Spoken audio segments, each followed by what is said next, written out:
uuwi tayo ng Quezon Province para mag-muse sa isang basketball league. Let's go! Abagay 4 AM pa lang ako'y gising na at para maaga ako makarating sa amin. Tapos 9 AM ako nakarating. Tapos ay pagkarating ko, nakakalimutan ko gang mag-vlog. Pero ang ginawa ko lang naman ay nasikaso ko yung aking lolo at binilhan ko ng mga prutas. Buwan na ako'y walang kadala-dala kahit ano. Gawa nga ng sarado pa ang tindahan ng 4 AM eh. At pagpatak nga ng alas 3, ako'y nag-aayos na ng sarili ko dahil napakabagal kong mag-ayos. Ay alas 5 daw ang start ng aming program. Ay awan ko kung matutuloy yun. Alam mo naman ang Pilipino, time. Abagay tinamay pagdudukdok pa lang ng mukha ay napakatagal na. Sa tinagal-tagal ko nga nagme-makeup ay arin na ang aking ayos. At kami ngay papunta na sa basketballan ay doon yung sa may ibabaan. Ari nga palang driver ko ay import pa eh. Import from my heart. Charot. Abagay ilang minuto lang na dito na kami sa basketballan. Ayan ang daming tao na. Abagay ako'y nakaramdam ng kaba kahit ilang beses na ako nagsali sa garne. Nakakarami.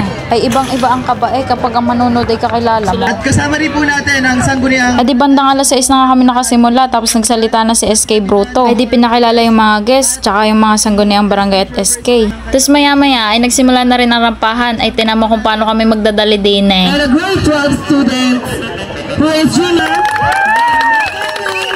Time is good. Ay di ari ang number 1. Ari pinsan ko, hindi ko alam na kami magkalaban. Ay di maigi na rin na ari kasalit para ari kanyang training ground. O tama kong magdadali. May potential naman. Ari na ang contestant number 2.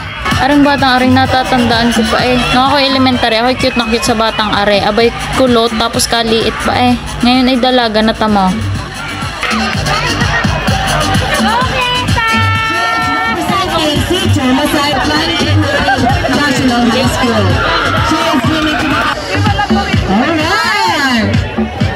Sa puntong ito, ako'y kabang-kaban at gawa ko'y number 3 ay di ako'y kasunod na nare. Diyos ko Lord. Ayan. Kyle, mandig na. Hindi, wala naman akong choice. Panoorin nyo na lang ako.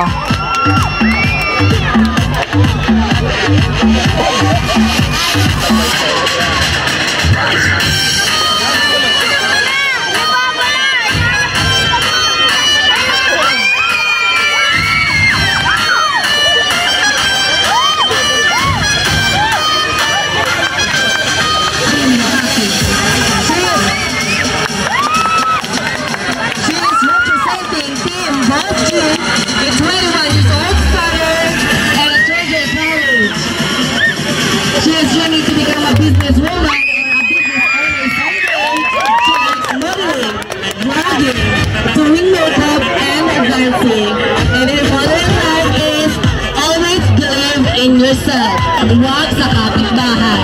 Parang wala naman yung kadugsong na gayon eh. Dinagdagan lang ni SK din. Charot lang. Nga pala, dalawang aking outfit. Tamot aking aalisin. Are abay epic fail pat. Ayaw makalas ng aking ribbon. Tama.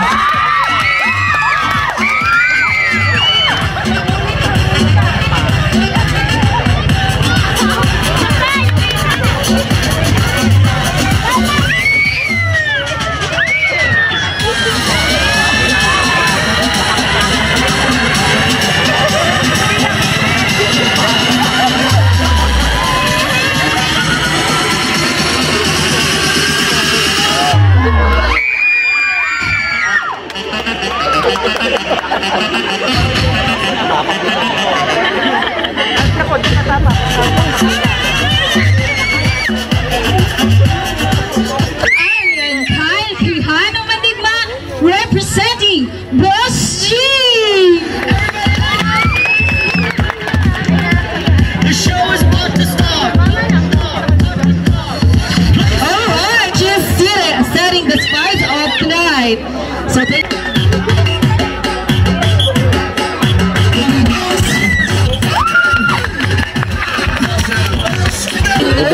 And also to the lyrics that time is a lot.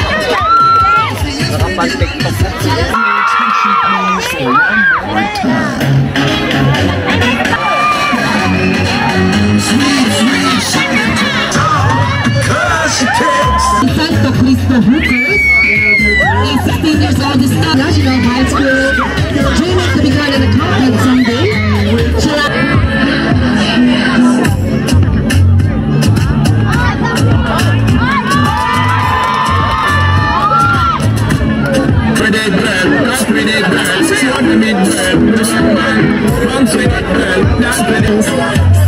Years old, Scudder, later student at Metropolitan National High School. With God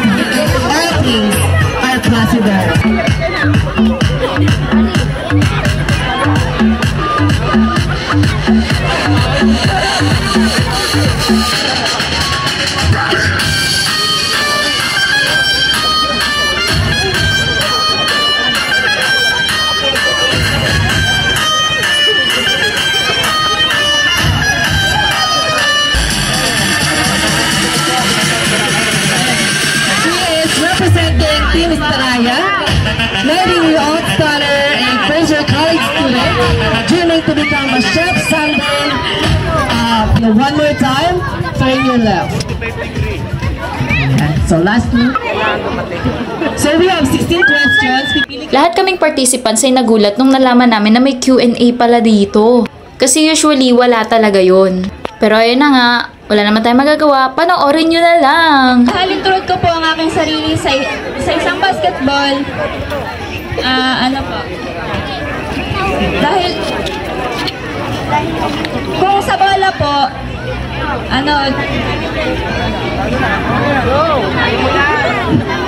di ba po yung bola ay gumugulong? So tulad ko po ang aking sarili sa isang bola dahil ito po ay gumugulong, ito po ay nagre-representa sa ating buhay. Hindi lang po tayo mag-stay sa mahirap dahil kung gagawin po natin ang lahat para tayo makagulong papunta sa future is, ayun po, maanahan po natin yung sarili natin. Thank you po. Talent Camp number 1, pwede ka na pumunta at bigay mo na yung talent. So, may tulad sa buhay, pa-bounce-bounce lang. Ganun dapat. 16 aside from 4. 16. In your opinion, what do you think is the contribution of Muse in the league? Tagalog, ano ang kontribusyon ng Muse ngayong gabi sa ligang ito? I believe na ang Muse po ay hindi lang ambag ang pagramba at ang ganda. Ito po ay nangangahulugat na behind a successful player and a successful man is an empowered woman. Yun lang po. So, kayo na po ang bahala, judges. So yan, candidate number 3 is Orian. Are you ready? Okay, she is ready. So kindly pick or choose a number. 1. Ano ang kahalagahan ng sports sa mga kabataan? One more time. Ano ang kahalagahan ng sports sa mga kabataan? Thank you for that wonderful question. Unang-una sa lahat, bakit nga ba tayo may sports? It is about unity of the youth. Dito pinapakita yung pagkakaisa ng mga kabataan upang magkaroon ng isang aktibong aktibidad tulad ng basketball league na ito. Dito ay pinapakita kung gaano kahalaga ang ating kalusugan bilang kabataan na kinabukasan ng ating bayan. At naniniwala din ako na ang kahalagahan ng sports o ng mga basketball na patimpalak o aktibidad na ito ay hindi lang sa pangkalusugan o pangkasiyahan nating mga mamamayan ng isang bayan, kundi gayon din sa ating komunidad. Nagkakaroon tayo ng camaraderie to each other, nagkakaroon ng isang buo at sama-samang komunidad na nagpapalayon na mapalawak at mapabuti ang ating komunidad. At maraming salamat po. Thank you.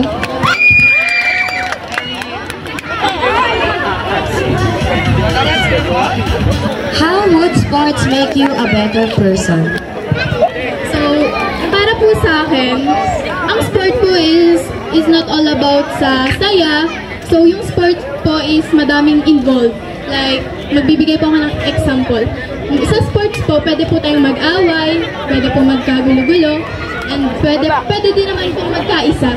Hindi po ibig sabihin ng sports is laro lang ng laro. So for me po, yung sports, better po siya sa akin to become a good person. So in a way na hindi sa larong to hindi nagpapataasan. Kumbaga, ine-enjoy mo lang. Ine-enjoy mo to hanggang sa yun. Sila na yung bahalang manalo, sila na yung bahalang humusga kung sino talaga ang karapat-dapat. And yun lang po.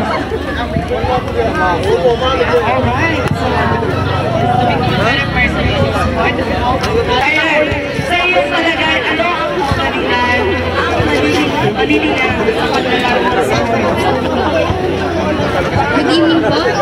Para po sa akin, ang malilinang po sa kaugalian ng sports ay pakikiisa ng bawat grupo. Kung mag-aaway po sila, kung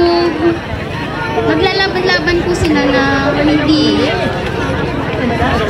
sila nagsusupport sa isa't isa ay maaari silang hindi manalo.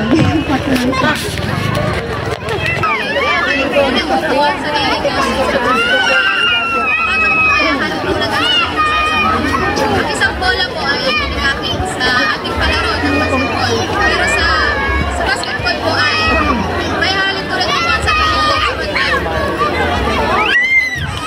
ito po ay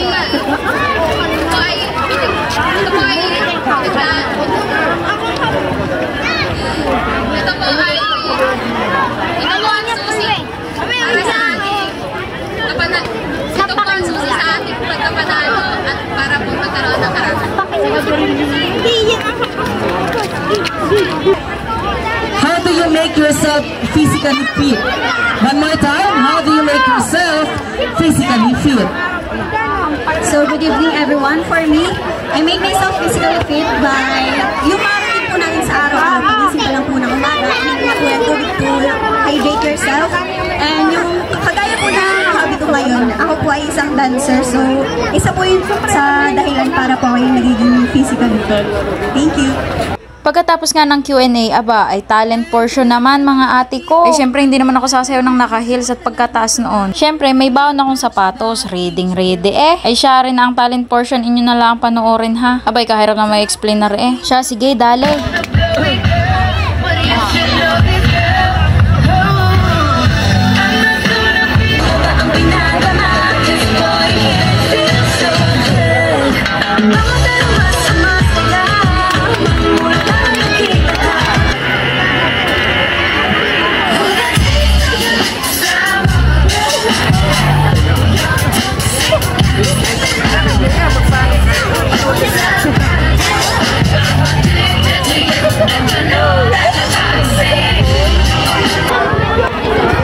Sasayaw din to? Sasayaw din.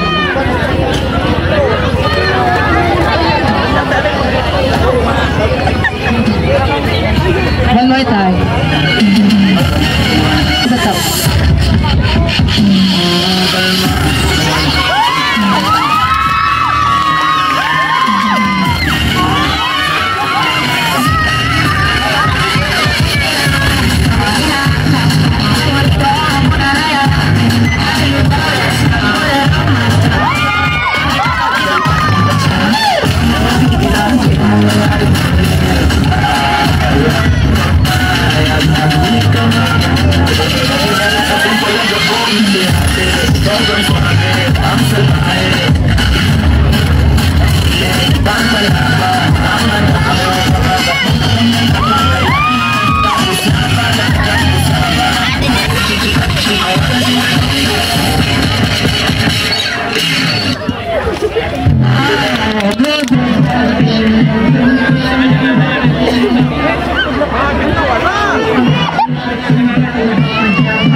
After the talent portion, nagbigay lang ng speech si SK Renz Lavado on behalf of SK Dominic. Dahil naghihintay pa rin kami ng resulta nung aming pinaggagawa dito sa harap. Huy! Guys, kung narinig nyo kanina, 16 question yung meron ng mga SK kasi 16 muses dapat kaming nandito pero 7 lang yung dumating. I don't know what happened if wala bang makuha yung bawat team na yun. Pero anyways guys, let's jump on our awarding session. So this is, pwede po ninyo itong bukulatin kung gusto nyo pong balikan. So ito po ay hindi namin babaguhin yung resulta. So kung meron sa kanilang makareceive ng mas maraming awards, deserve nila yon kasi ginalingan nila. Okay? So let's have here our first best in outfit. So our best in outfit goes to candidate number 1. Meeting na 1 million pesos. Here, our next best. Our next best is our best in talent. Our best in talent, sino kaya? Any guess? Ako! 8? Wala pong number 8. So our best in talent goes to, wala bang tantanan ng tantan dyan? So our best in talent goes to candidate number 3, Miss Orian Mandigna.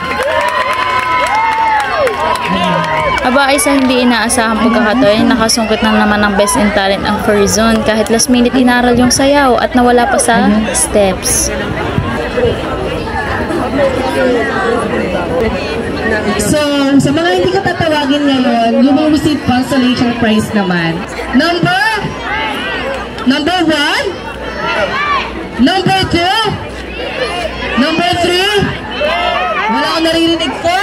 Our news of the league, SK Cup 2024 is candidate number 3, Miss Orian Mandigma. So to all the girls, yan, wag kayo okay, you did your best, ang ginalingan nyo talaga, and you will receive consolation prizes.